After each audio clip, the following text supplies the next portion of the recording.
Good evening everyone. Welcome to online channel of Cross and Climb. In this series we were completing all the topics which are important for a MHCET and other law entrance exam. So in the last class we had started with the subject contract. So let's have a quick recap. Every kind of contract starts with proposal, and proposal when accepted becomes promise, and promise accompanied by consideration is agreement, and every agreement enforceable by law is a contract. तो हमने देखा था proposal क्या होता है, acceptance क्या होता है, कंसिडरेशन क्या होता है. Now we are at the last stage. When does it agreement becomes contract. So Indian contract act में भी यही डेफिनेशन दी है कि every agreement enforceable by law is a contract. We have to understand this term.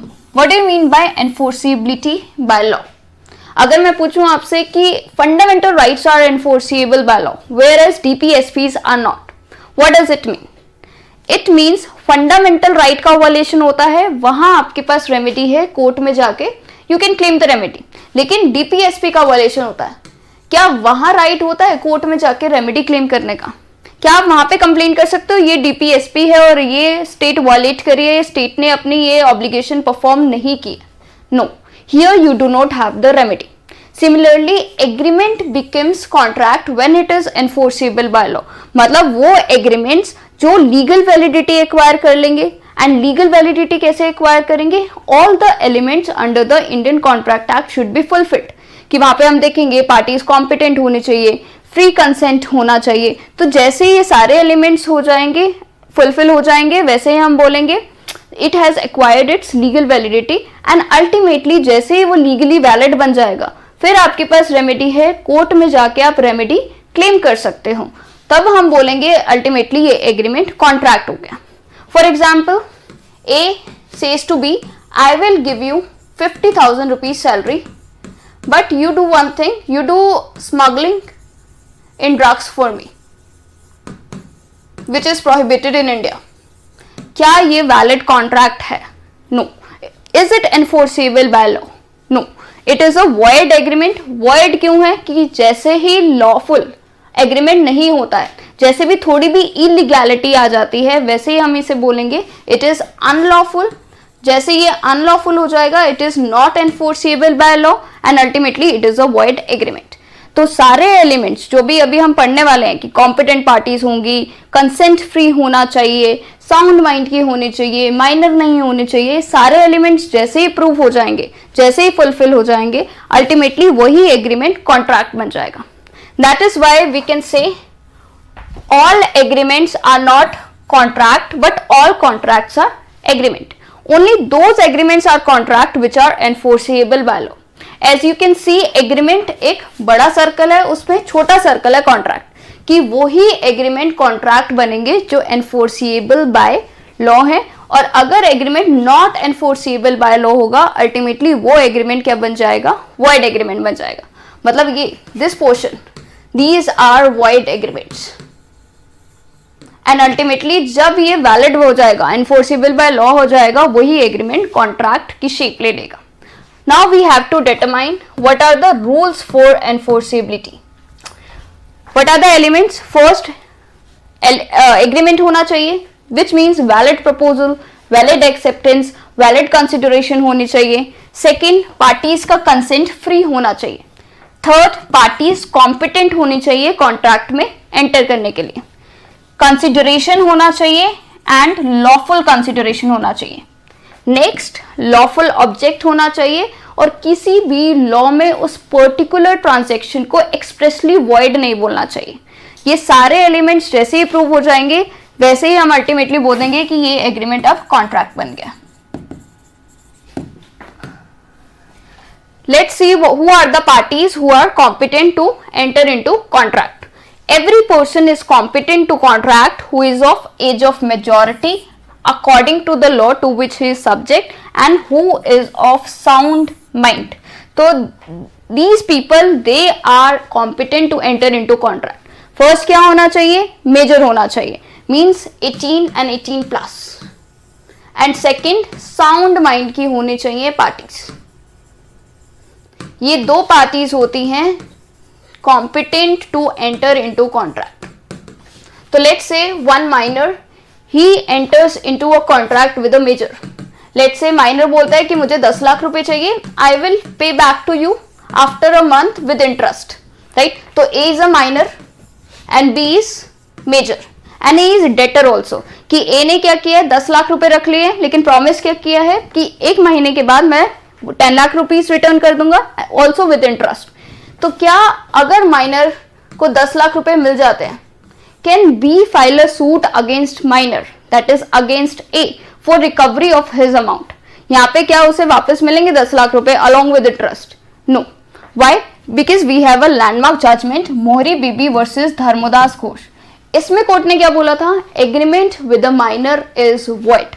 Void मतलब not legally binding on either of the parties, not legally enforceable, which means अब court में जाके आप रेमेडी क्लेम नहीं कर सकते हो। तो यहाँ पे जो भी माइनर ने डेट लिया है, राइट, तो ये मेजर की रिस्पॉन्सिबिलिटी है हर चीज चेक करना कि वो पर्सन माइनर है या मेजर है। बी की रिस्पॉन्सिबिलिटी थी। यहाँ पे कोर्ट बी को कोई भी रेमेडी नहीं दे सकता है because an agreement with the minor is void, not legally enforceable in the court of law. Next we will see what is a sound mind for the purpose of contracting. अभी हमने देखा parties major होने चाहिए, minor के साथ contract होता है तो वॉइड होता है। What about sound mind person? Sound mind का मतलब क्या होता है? A person is said to be of sound mind for the purpose of making a contract if at the time when he makes it he is capable of understanding it and forming a rational judgment as to its effect upon his interest। मतलब sound mind party वो होगी जो अपने favour में अपना interest को सोच के एक रैशनल जजमेंट ले सकती है, उस पार्टी को बोलेंगे साउंड माइंड पार्टी, राइट। यानी कि अगर अनसाउंड माइंड पार्टी है, उसके साथ कोई भी एग्रीमेंट होता है तो हो सकता है कि लोग उसका फायदा उठा ले। सिमिलरली फॉर माइनर, कि माइनर है या फिर अनसाउंड माइंड पर्सन है, they can not think for their own interest, right. तो यहाँ पे लॉ हमेशा इन्हें प्रोटेक्ट करता है, और अगर अनसाउंड माइंड पर्सन के साथ भी एग्रीमेंट होता है, that agreement is void agreement. यानी कि कोर्ट में जाके आप उसे लीगली इन्फोर्स नहीं करा सकते हो। आप ये नहीं बोल सकते हो सामने वाली पार्टी ने मेरे साथ गलत किया है, right. And there was an important term there, at the time when he enters into contract। तो हमेशा हमें स्टेट ऑफ माइंड कब चेक करना होता है? उस टाइम जब उसने कॉन्ट्रैक्ट में एंटर किया है या कॉन्ट्रैक्ट पे साइन किया। पहले क्या था, बाद में क्या था, दैट इज इररिलेवेंट, राइट। सिर्फ हमें बस ये चेक करना है कि जब उसने कॉन्ट्रैक्ट में एंटर किया है तब वो साउंड माइंड का था या फिर अनसाउंड माइंड का था, राइट। तो basically let's say this is a person who is of sound mind in the morning. Morning ठीक है वो, लेकिन इवनिंग में he is so drunk, he is in delirious state, तो he is not competent to enter into contract, क्योंकि इसे हम क्या माना जाएगा? Not able to give a rational judgment, right. तो अगर कुछ पर्सन्स ऐसे होते हैं, for an interval they were at sound state of mind, फिर वो अनसाउंड माइंड के हो जाते हैं, फिर वो साउंड माइंड के हो जाते हैं। तो how to check whether this person can enter into contract और not? This person can enter into contract only when he is in sound state of mind। तो अगर वो पर्सन delirious state में है, he is so drunk that he is not in his senses, तो उसे हम equivalent to unsoundness of mind he cover किया जाएगा, और इस टाइम कोई भी कॉन्ट्रैक्ट होता है that is a void agreement। तो बेसिकली law grants protection to such people। Minors को हमेशा प्रोटेक्शन मिलती है, and second unsound mind person को हमेशा प्रोटेक्शन मिलती है।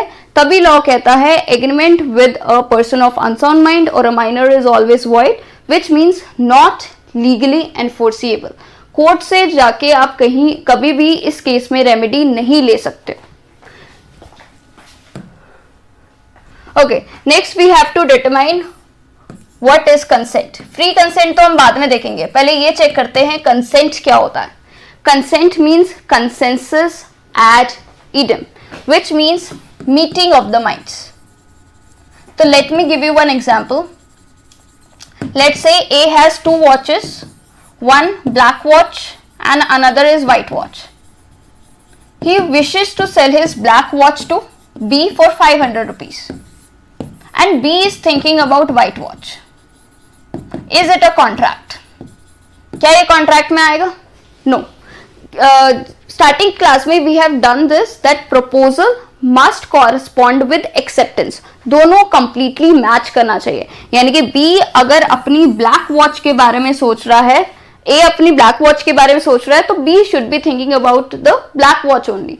अगर B कुछ और चीज के बारे में सोच रहा है, उसे लग रहा है कि मुझे व्हाइट वॉच मिल रही है 500 रुपए की, लेकिन B को लग रहा है 500 रुपए की वो ब्लैक वॉच बेच रहा है, तो इस केस में there is no consensus ad idem, no consent at all. यहाँ पे माना जाता है दोनों पार्टीज का कंसेंट ही नहीं हुआ है, क्योंकि प्रपोजल एंड एक्सेप्टेंस यहाँ पे मैच नहीं हुआ है, अल्टीमेटली नो एग्रीमेंट. राइट, तो यहाँ पे जरूरी है जो भी पार्टीज कॉन्ट्रैक्ट में एंटर कर रही हैं उनका मीटिंग ऑफ माइंड्स होना इंपॉर्टेंट है. मतलब जो चीज ए सोच रहा है सेम चीज बी सोचना चाहिए. अगर ए सोच रहा है 500 रुपए की चीज मिल रही है मुझे, ब्लैक वॉच में बेच रहा हूं, तो बी को भी लगना चाहिए उसे ब्लैक वॉच मिल रही है और अल्टीमेटली 500 रुपीज की मिल रही है. थोड़ी भी टर्म्स में वेरिएशन होता है, it means no consent, no agreement at all. Now we will check what do you mean by free consent. Free consent दिया हुआ है सेक्शन 14 में, एंड अल्टीमेटली कंसेंट क्या होता है या फ्री कंसेंट क्या होता है उसकी डेफिनेशन नहीं दी हुई है. नो फ्री कंसेंट की डेफिनेशन दी हुई है. यहाँ पे ये दिया हुआ है कंसेंट कब फ्री नहीं होता है. तो लेट्स से जहां कोअर्जन है, अनड्यू इन्फ्लुएंस है, फ्रॉड है, मिसरिप्रेजेंटेशन है, मिस्टेक है, तो जहां पे ये पांचों में से कोई भी अगर एक एलिमेंट प्रेजेंट होता है वहां हम कहेंगे कि कंसेंट फ्री नहीं है. Let's see what is coercion. Coercion होता है किसी को थ्रेटन करके कॉन्ट्रैक्ट में एंटर करने के लिए इंड्यूस करना. Right, let's say A says to B I will kill you और I will kidnap your son and kill him unless you give me your property. तो जैसे ही थ्रेट, किसी को डरा धमकाकर आप कॉन्ट्रैक्ट में एंटर करा रहे हो, वैसे ये क्या हो जाएगा, contract is induced by coercion. और जहां पे कोअर्जन आ जाता है it is a case of voidable contract. This is very important and you can expect this question in your exam कि when the contract is induced by coercion it is voidable.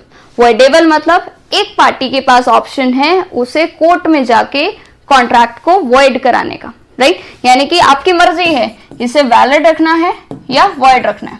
और यहाँ पे कौन सी party के पास option होगा, the party who is the aggrieved party, which means जिसके साथ coercion हुआ है, जिसके साथ थ्रेटनिंग हुई है.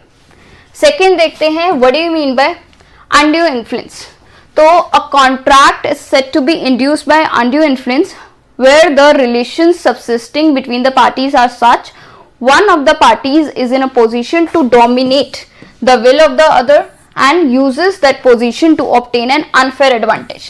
तो यहाँ पे टू टर्म्स इंपॉर्टेंट है.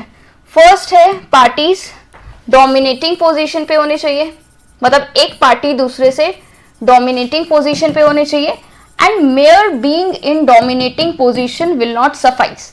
यहाँ पे ये भी प्रूव करना जरूरी है कि सामने वाली पार्टी ने डोमिनेटिंग पोजीशन का यूज करके अनफेयर एडवांटेज लिया. तो लेट्स सी डोमिनेटिंग पोजीशन होता क्या.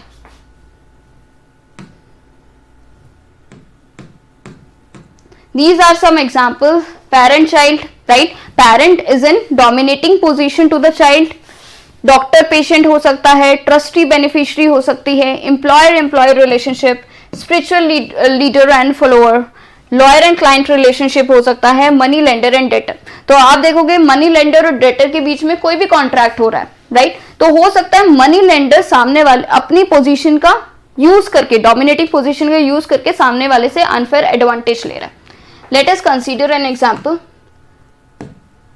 Let's say A is money lender and B is the debtor. Already A ने B को 50 लाख रुपीस दिए हुए हैं, let's say 8% इंटरेस्ट पे. Now B is in need of more money. तो B क्या करता है, दोबारा A के पास आता है और वो बोलता है मुझे और पैसे चाहिए. अब A क्या कहता है, ठीक है मैं तुम्हें 10 लाख रुपए दे देता हूँ एक्स्ट्रा, लेकिन अब तुम्हें 20% रेट पे दूंगा. तो क्या हम यहाँ पे बोल सकते हैं, is it a case of undue influence? क्योंकि ए जो है ऑलरेडी बी ओज मनी टू ए। अब यहाँ पे मनी लेंडर क्या कर रहा है, अपनी पोजीशन का मिसयूज कर रहा है। अब जो भी टर्म्स वो सेटल कर रहा है वो बी के अगेंस्ट कर रहा है और अपने फेवर में कर रहा है। तो इस केस में हम बोल सकते हैं it is a case of undue influence, क्योंकि पता लग रहा है कि A is in dominating position and also he has used that position in order to obtain the unfair advantage. तो यहाँ पे इंपॉर्टेंट क्या है कि जैसे ही अनड्यू इन्फ्लुएंस का केस आएगा, जो भी यहाँ पे एग्रीव्ड पार्टी होगी, and who is the aggrieved party here, it is B जो डेटर है। अब डेटर की मर्जी है कॉन्ट्रैक्ट को वैलिड रखना है या वॉइड रखना है, बिकॉज जब भी अनड्यू इन्फ्लुएंस का केस होता है contract is voidable at the option of the party whose consent was not free. तो यहाँ पे किसकी फ्री कंसेंट नहीं है, बी की नहीं है। कोअर्जन या अनड्यू इन्फ्लुएंस के केस में जो भी एग्रीव पार्टी होती है उसके पार्ट पे कॉन्ट्रैक्ट वॉइडेबल होता है। Third, we need to determine what is fraud and what is misrepresentation. तो देखो इन दोनों केसेस में क्या होगा, there will be false statement, कुछ ना कुछ झूठी बात, फॉल्स स्टेटमेंट दोनों केस में होगा।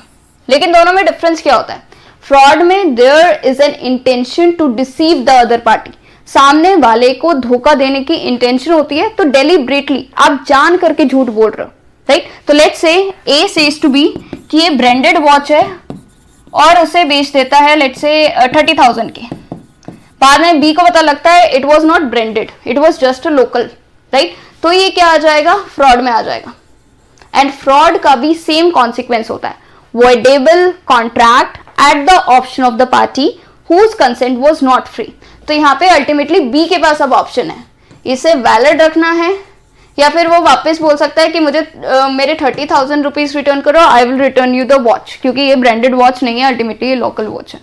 तो यहाँ पे बस हमें ये चेक करना है कि फॉल्स स्टेटमेंट तो है, झूठी स्टेटमेंट है, लेकिन इंटेंशन टू डिसीव भी है, यानी कि जान करके आपने सामने वाले को धोखा देने के लिए झूठी स्टेटमेंट बोली है। लेकिन जब हम मिस रिप्रेजेंटेशन की बात करते हैं, यहाँ पे भी फॉल्स स्टेटमेंट होती है but there is no intention to deceive, यानी कि जो भी आप फॉल्स स्टेटमेंट बोल रहे हो इनोसेंटली बोल रहे हो, that is just an innocent mistake.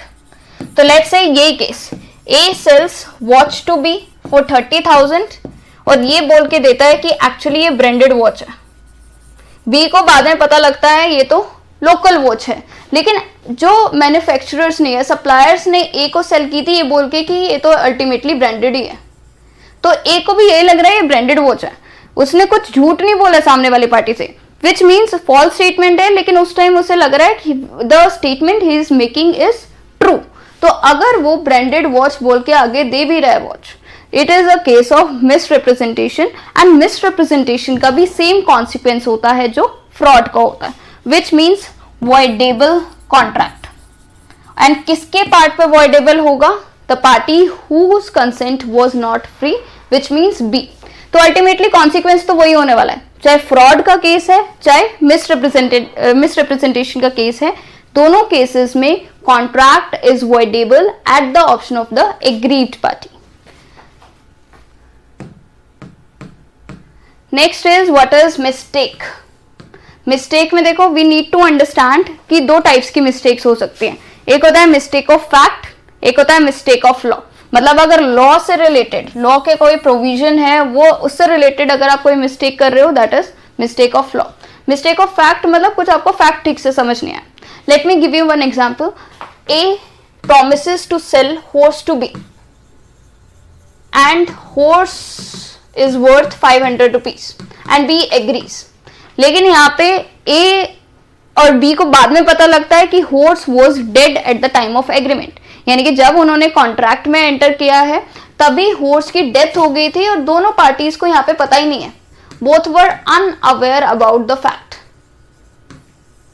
तब हम कहेंगे it is mistake of fact and ultimately दोनों पार्टीज अनअवेयर थी, तो बायलेटरल मिस्टेक ऑफ फैक्ट। तो इसका कॉन्सिक्वेंस क्या होता है बायलेटरल मिस्टेक ऑफ फैक्ट का, इट इज वॉइड एग्रीमेंट, क्योंकि अल्टीमेटली यहाँ पे सब्जेक्ट मैटर तो एग्जिस्ट कर ही नहीं रहा है, सब्जेक्ट मैटर ही डिस्ट्रॉय हो गया। Let's say A says to B कि मेरे गोडाउन में कुछ सामान पड़ा है, I will deliver you the goods and you give me money. तो बी यहाँ पे पैसे देके चला जाता है, लेट्स से 10,000 रुपीज, लेकिन बाद में ए को पता लगता है कि जब उन्होंने कॉन्ट्रैक्ट में एंटर किया था, it is important at the time of entering into contract subject matter doesn't exist and both the parties are unaware about this fact। अगर ये बाद में गोडाउन में आग लग रही है, that is a different case altogether, उसे हम subsequent impossibility में लेके आते हैं, राइट। लेकिन अगर जब उन्होंने कॉन्ट्रैक्ट में एंटर किया है, सब्जेक्ट मैटर एग्जिस्ट नहीं कर रहा है, डिस्ट्रॉय हो गया है और दोनों पार्टीज को ही नहीं पता है, तब हम बोलेंगे बायलेटरल मिस्टेक ऑफ फैक्ट। और अगर सब्जेक्ट मैटर ही नहीं है तो व्हाट विल यू सेल, तो ultimately it is a case of void agreement. लेकिन जहां पे यूनिलेटरल एग्रीमेंट होगा, मतलब one party is at mistake, one party is mistaken, तब क्या हो जाएगा, contract is not voidable, which means valid only, right. Let me give one example. Let's say this is my house and I have engage the painter कि ground floor भी आप paint कर देना and first floor भी paint कर देना, and I will पे you let's say 10,000 rupees. मैंने तो क्लियरली कम्युनिकेट कर दिया कि ग्राउंड फ्लोर भी पेंट करना है, फर्स्ट फ्लोर भी पेंट करना है, और मैं कितने पैसे देने वाली हूँ, 10,000 रुपीज देने वाली हूँ। अगर पेंटर को लगा सिर्फ ग्राउंड फ्लोर करने के ही 10,000 मिल रहे हैं, उसने ही ठीक से अटेंशन नहीं दिया, उसने ही ठीक से बात नहीं सुनी, तो ये क्या हो जाएगा, unilateral mistake of fact, which means it is a valid contract. अब किसके पार्ट में मिस्टेक हुई है, पेंटर के, मेरी कोई गलती नहीं थी, मैंने क्लियरली कम्युनिकेट किया था।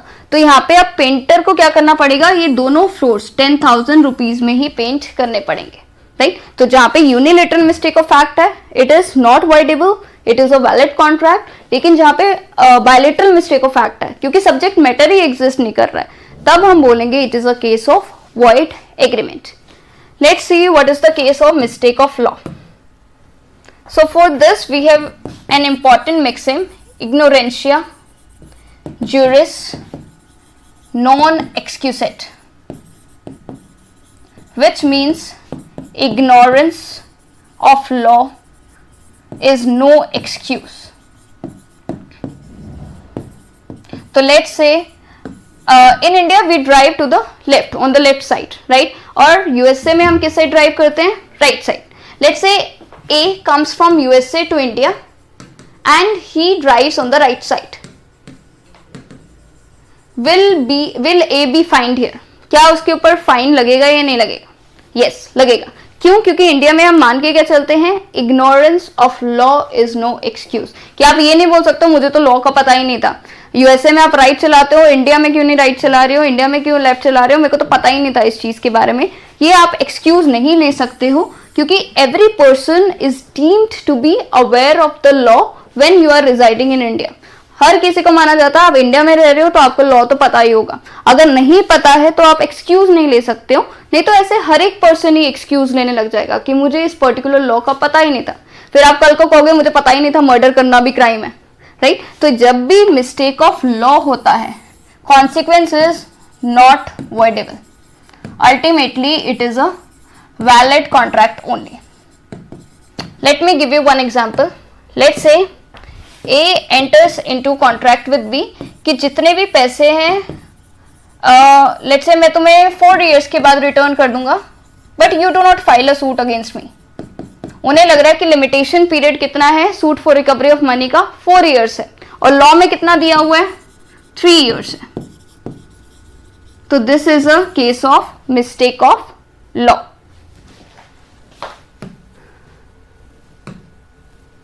Next we have to consider what considerations are and objects are lawful and what not, right? तो important है कभी भी हम consideration या object की बात करते हैं दोनों lawful होना चाहिए।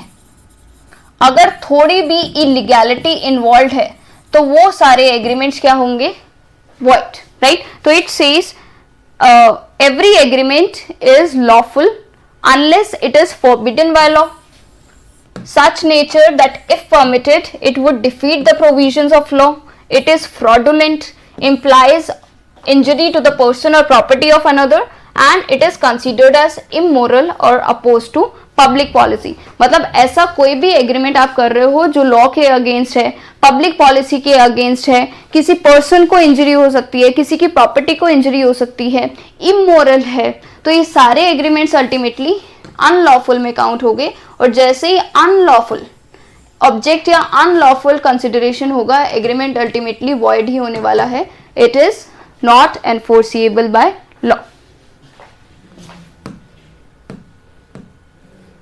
Next, we have to see what are the agreements which are expressly declared to be void. मतलब कौन सी कैटेगरी के एग्रीमेंट्स होते हैं जो void एग्रीमेंट्स होते हैं। Most of these we have already seen. Agreement with an incompetent party, which means minor के साथ अगर एग्रीमेंट हो रहा है या फिर अनसाउंड माइंड पर्सन के साथ एग्रीमेंट हो रहा है, void एग्रीमेंट होता है। म्यूचुअल मिस्टेक में मतलब बायलिटरल मिस्टेक ऑफ फैक्ट, दोनों पार्टीज के पार्ट पे मिस्टेक है, वही चीज की सब्जेक्ट मैटर ही एग्जिस्ट नहीं कर रहा है eight the time of agreement, और पार्टीज वो सब्जेक्ट मैटर सेल करने के कर रही हैं, तो अल्टीमेटली ये चीज वॉइड एग्रीमेंट में आ जाएगा। हुज ऑब्जेक्ट और consideration unlawful and every agreement made without consideration. तो ultimately we have studied all these topics कि सारे कैटेगरी के एग्रीमेंट्स वॉइड एग्रीमेंट्स होते हैं। We have to consider this one, agreements in restraint of marriage is void. यानी कि किसी भी एग्रीमेंट से किसी भी पर्सन की मैरिज पे आप रिस्ट्रिक्शन लगा रहे हो, रेस्ट्रेंट लगा रहे हो, तो वो एग्रीमेंट क्या होता है, void agreement. Because we have to see that right to marry a person of one's choice is a fundamental right under article 21। तो अगर किसी की भी मैरिज से रिलेटेड आप रिस्ट्रिक्शन लगा रहे हो एक्सेप्ट फॉर माइनर्स, तो इसमें हमें ध्यान रखना है कि माइनर्स की मैरिज पे रिस्ट्रिक्शन लग सकता है क्योंकि ये एक्सेप्शन में फॉलो हो रहा है। Except for minors, you cannot restrict or put any restriction on the marriage of any person. Let's say A says to B, don't marry, I will give you 10 lakh rupees. So this agreement is in restraint of marriage and it is void, which means B अगर 10 लाख रुपए भी रख लेता है और marriage भी कर लेता है, अल्टीमेटली यहाँ पे A के पास कोई रेमेडी नहीं होने वाली। लेट्स से इसी केस में ए बी को बोलता है डोंट मैरी सी, सिर्फ एक पर्सन से रिलेटेड रिस्ट्रिक्शन लगा रहा है कि किसी से शादी कर लेना लेकिन इस पर्सन से शादी नहीं करना, I will give you 10 lakh rupees. क्या ये agreement in restraint of marriage में काउंट होगा? Yes, even though there is no total restraint. यहाँ पे अगर पार्शियल रेस्ट्रेंट भी है कि थोड़ा भी हल्का सा भी रेस्ट्रेंट लगा दिया कि पूरी किसी से भी मैरिज कर सकते हो लेकिन इस पर्टिकुलर पर्सन से मैरिज नहीं करनी है, अल्टीमेटली इसी को हम वॉइड एग्रीमेंट में काउंट कर लेंगे।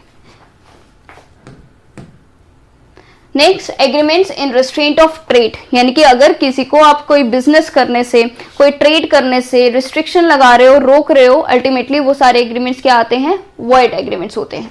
Agreements in restraint of legal proceedings, यानी कि आप किसी पर्सन को रेस्ट्रेन कर रहे हो, रोक रहे हो कि ये लॉफुल रेमेडी, उसका राइट बनता है उस पर्टिकुलर रेमेडी पे, कोर्ट में जाने का राइट है, स्टिल आप क्या कह रहे हो कि you can not go to court, तब ये क्या हो जाएगा, वॉइड एग्रीमेंट में आ जाएगा। Let us see one example.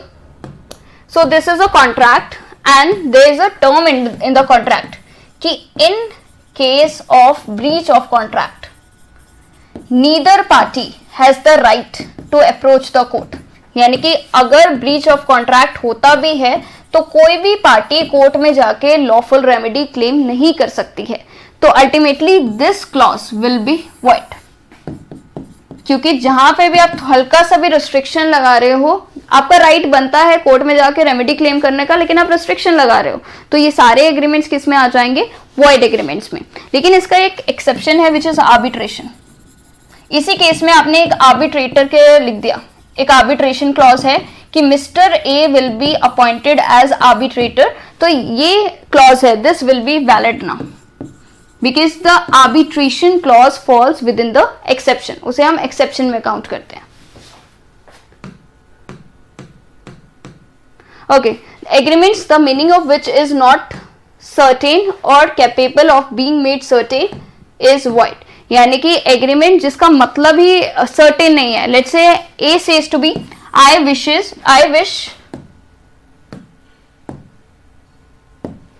A says to B, I wish to sell my horse to you for 500 or 1000. तो यहाँ पे सर्टेनिटी नहीं है कि वो 500 रुपए में बेचना चाहता है या 1000 रुपीज में, राइट? तो जैसे ही अनसर्टेनिटी हो जाती है कि टर्म्स क्लियर ही नहीं है, तब हम बोलेंगे agreement is void. Let's say A goes to shop and वो बोलता है कि मुझे 1 kg ऑयल चाहिए. तो यहाँ पे पता नहीं है कि कौन सा ऑयल की बात हो रही है, right? Here the terms are unclear. जैसे ही अनक्लियर टर्म होगा, अल्टीमेटली वो चीज किस में आ जाएगी? वॉइड एग्रीमेंट में आ जाएगी. लेट्स से इसी केस में B deals in coconut oil only. अब A बोलता है आई नीड 1 kg ऑयल. तो यहाँ पे तो अंडरस्टूड है, राइट, कि B अगर कोकोनट ऑयल में डील कर रहा है तो A भी किस चीज से रिलेटेड प्रपोजल दे रहा है? कोकोनट ऑयल से रिलेटेड दे रहा है. तो here the terms are clear, right? यहाँ पे क्लियर है, सर्टेनिटी है, तो अल्टीमेटली ये चीज वैलिड कॉन्ट्रैक्ट में आ जाएगी. And last is agreements by way of wager are void. यानी कि जो भी बेटिंग एग्रीमेंट्स होते हैं जहां पे आप बेट लगाते हो बेस्ड टोटली ऑन चांस कि अगर if it rains today I will give you 1000 rupees, if it doesn't you will pay me 1000 rupees, right? तो ये क्या हो जाएगा?